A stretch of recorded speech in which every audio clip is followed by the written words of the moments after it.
Erev Tov, good evening. I'm Rabbi Joy Levitt, the Executive Director of the JCC in Manhattan, and it's my honor to welcome you to the Israel Film Center Festival, a true celebration of one of Israel's finest outputs, its extraordinary cinema, and the artists who create and nurture some of the finest films being made today. At the JCC in Manhattan, downtown, at the Quad, in Yonkers, and at the JCC Midwestchester, you will have a chance this week to see some of the very best Israeli films. They are funny and poignant and challenging and delightful. It takes a village to create a festival, and our village is pretty extraordinary. Ariana Cohen, Halberstam, Ravit Torjaman, and Yitzi Zablocki continue to dazzle our community with the depth and breadth of their talent, their taste, and most of all, their commitment to the mission of the JCC at Manhattan, which builds community every day. And we are indebted to our fearless, and I mean fearless leader, Carole Zabar, for her vision for how cinema can bring people together at the JCC and beyond, and deepen our connections to Israel and all its people. Tonight is special for so many reasons, not the least of which is that we are here to honor an icon of Israeli stage and screen. Yehoram Gaon started his career in the heyday of Lahakat HaNachal, along with Arik Einstein, alav hashalom, and many other icons of that period. Although known as a singer, Gaon started out in the troupe as an actor, and in 1966 came to this city to study acting, only to return to Israel to audition for what would become his most iconic role in the stage version of Casablanca. With the success of the show, Gaon became Israel's first superstar overnight. In 1968, he broke into the budding Israeli film world with Kol Mamzer Melech, followed by Matzur and Hapritza HaGadolah, where he played the ultimate Zabar soldier, a defining role for Yehoram. In 1971, he starred and directed the autobiography Ani Yerushalmi about his Jerusalem family and upbringing. The film was accompanied by songs that immediately became hits. In 1973, he starred in the big screen version of Casablanca, which was one of the first Israeli films to receive international distribution and success. And in 1977, Gaon played Yoni Netanyahu in the story of Entebbe in the film Mibza Yonatan, Operation Thunderbolt, which was an international success and one of the first Israeli films to be nominated for an Oscar. In the 1980s, Gaon starred in the cult classic Israeli sitcom Krovim Krovim alongside Chana Marom, who passed away just this last week. He continued to take iconic roles in the silver screen, such as Ha'Me'ahev, the lover, based on the book by Aleph Bet Yehoshua. In 2004, after a long break from the cinema, Gaon took a guest role in Joseph Cedear's Medurat HaShevet in Campfire. And this year, he returned to the big screen with the film Operation Sunflower, which will be presented at this festival on Saturday night. Yehoram's contribution to Israeli cinema is unprecedented and has had an international impact at a time even when the world hardly recognized Israeli films. To present the award to Yehoram Gaon, please welcome twice Oscar-nominated director, known for his films Time of Favor, Campfire, Beaufort, Footnote, and who knows what else, Joseph Cedear.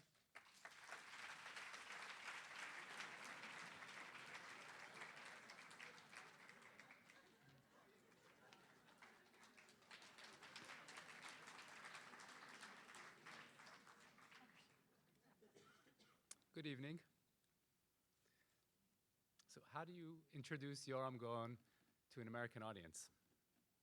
How do you do it? How do you capture the depth of this connection between a performer and the collective identity of an entire country? Every Israeli in this room knows exactly what I'm talking about. But how do you explain it to a non-Israeli? I asked my mother the other day how she would do it. And I should tell you that when my parents made Aliyah, Casablanca was the only Israeli musical my mother had seen. And it was extremely important to her to know that she was moving to a place that can translate human hardship into song and dance. My mother loves Yehoram Gaon. She is addicted to him to this day. Next to Zionism, Broadway showmanship is her highest value, and in some beautiful way, Yehoram Gaon embodies both for her. She suggested I reference Frank Sinatra. And I know that as much as Sinatra is loved in this country, our relationship with Yehoram Gaon is completely different. I can try to give you my version for what it's worth, but I'm pretty sure that any Israeli sitting here tonight has their own personal, intimate relationship with the man we are honoring. For some reason, about 2 years after Operation Thunderbolt, Menachem Golan's movie about the Entebbe raid was released theatrically, a 16mm print landed in our Snif Bnei Akiva in Jerusalem. We used to project the film on the wall in our Bnei Akiva every week. It was a ritual.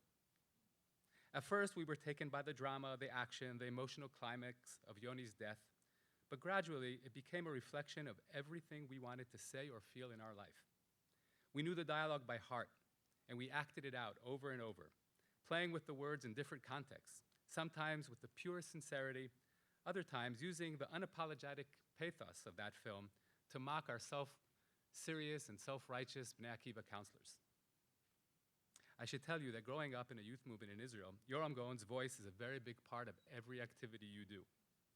For instance, say there's a competition between two groups, any competition. You will have one group singing, Kulam hayu yodim az tov meod,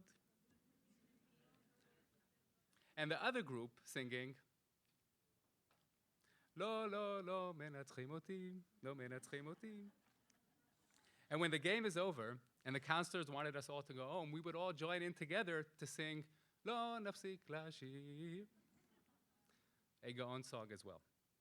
It was just a matter of time before the Gaon theme song from Operation Thunderbolt, Eretz Tzvi, became our response when our rabbi would wake us up in our dormitory before dawn to pray. We would get out of our beds like zombies, and as we waddled over to the Bet Midrash, we would sing, Bechatzi halayla hem kamu. This dominant presence of Yoram's voice did not stop at adolescence. Balad al-Chovesh took on different meanings as we got older.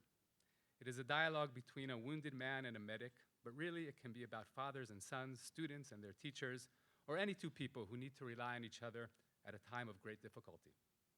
I can say quite confidently that Yehoram Gaon's rendition of this ballad is one of the most powerful texts in Hebrew. Azov shtuyot, ana az hachovesh, in Yoram's voice, crystallizes the Israeli spirit in all its complexity. Azov shtuyot, ana az hachovesh. Amazing. Later, I married a woman named Vered, Rose. So you can imagine the place where Yehoram Gaon's Rosa, Rosa, Rosa, Rosa took in our home.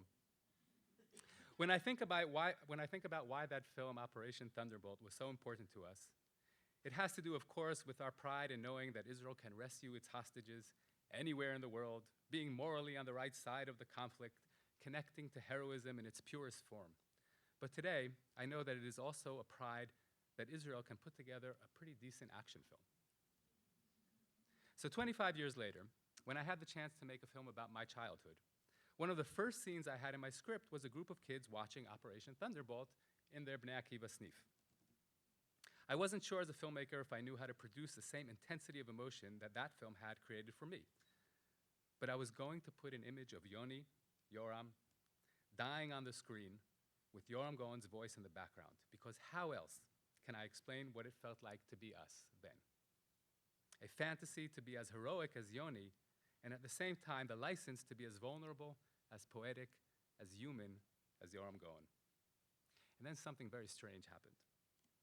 In that same movie, I had written a character named Moshe Weinstock, a cantor with a tremendous voice and an even bigger ego. And there was only one actor I knew who could play this man, with the vocal ability to carry a cantorial concert, the acting chops to touch the audience, and enough self-humor to go along with this. There was some debate on whether or not it might be too confusing to the audience to have Yehoram Gaon play both Yoni and an overweight cantor in the same movie. But I remember sitting in our production office as this discussion was going on, just knowing that Yehoram Gaon is part of my story. Not because he can play a cantor, or because he was Yoni, or Yoram from Krovim Krovim, our own sweet little version of All in the Family, but because the story needed his presence. I needed it. If I had the good fortune to be making films in Israel, I somehow needed to latch onto this man's ability to express who we are. So I called him. I doubt I will ever be turned down by an actor with a better excuse than the one he gave me. He told me that he was running for mayor of Jerusalem and that our shoot fell right in the middle of his campaign. I won't go into how he did up in our movie or what happened to the mayor of Jerusalem he almost replaced, but I do want to tell you about what I learned while working with this legend. He had only 4 scenes in the movie, but he made me and everyone else feel like these were the most important scenes for him in the world. He dedicated weeks to perfecting his performance, and I couldn't get over how lucky I was to be able to touch this pillar of Israeli culture and learn firsthand what that mantra means. There are no small parts, only small actors. There's more to say about Yehoram Gaon, his radio show over the years, and how he has used his tremendous popularity to voice some very surprising, unpopular, but truly humanist ideas. The last time I had direct contact with Yehoram was about 10 years ago. He sent me a telegram congratulating me for something. But in truth, I never had a chance to thank him properly for his role, not only in my movie, but in my identity. Or as the song goes, Od lo amarti dai, ve'im lo achshav, ei matai. Thank you, Yehoram Gaon.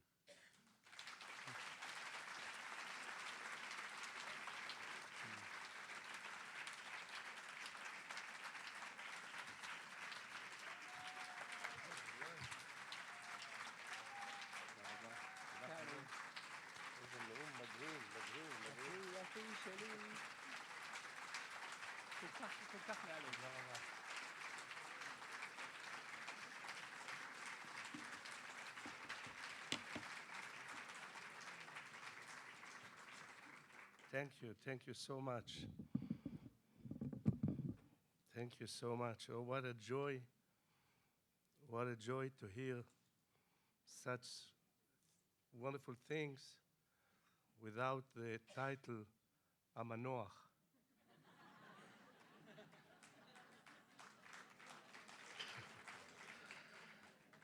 That's the way we do it in Israel, only when we are not there anymore. So we hear such wonderful things that I heard now. I was asked to say a few words, and I took it seriously. So there is a speech here in English.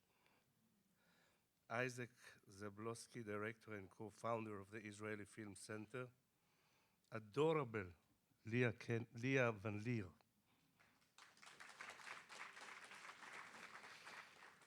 Members of the award committee, distinguished guests, dear friends, ladies and gentlemen, good evening. It is my heartfelt privilege and pleasure to be here with you all, and allow me to thank you for the honor you have bestowed upon me with this award. Thank you very much. To be honest with you, ladies and gentlemen, we the people of stage and screen are constantly seeking approval for our work. For me, an evening such as this is a special pleasure, and I feel that the applause of this evening is an honest acknowledgement for my lifetime activities in the Israeli film industry.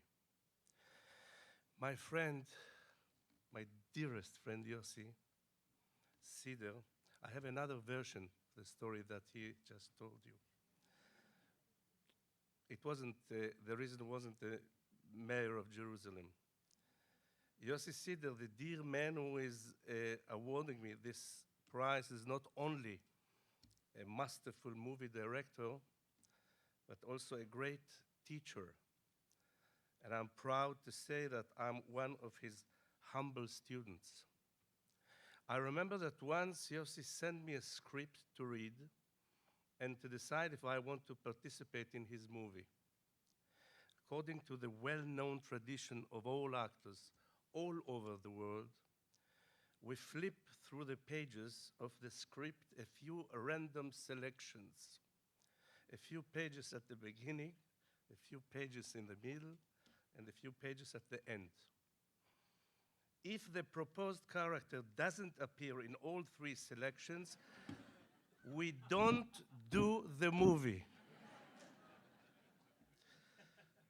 In the script that Yossi sent me, the character did not appear, not even after the fourth and fifth skimming. So I told him that I don't want to take the part. Nothing to do with the majority of Jerusalem. Because it's a part in a movie. What are you talking about, majority of Jerusalem? Do you read papers? The next day, Yossi sent me a glorious bunch of flowers with a note. Remember? Listing a long line of actors such as Brando, De Niro, Al Pacino, Richard Burton, and others, beside a list of movies in which they had only beat parts. In fact, those were the only parts of those movies that people remembered. At that moment, I finally decided to participate in his movie. And I don't regret. No, I don't. It was one of my best movies roles of all times. So thank you, Yossi Cedear, my mentor. Thank you once again, the Israeli Film Center, that by appreciated festival like this one encourages the Israeli film industry at home to reach new heights. Thank you very much, all.